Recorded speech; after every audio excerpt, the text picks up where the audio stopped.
సరిచేయును. నీ బాహుబలమే నడిపించును.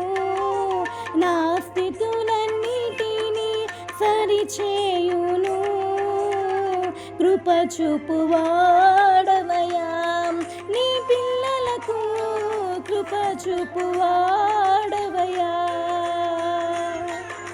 నేను మాత్రమే నీ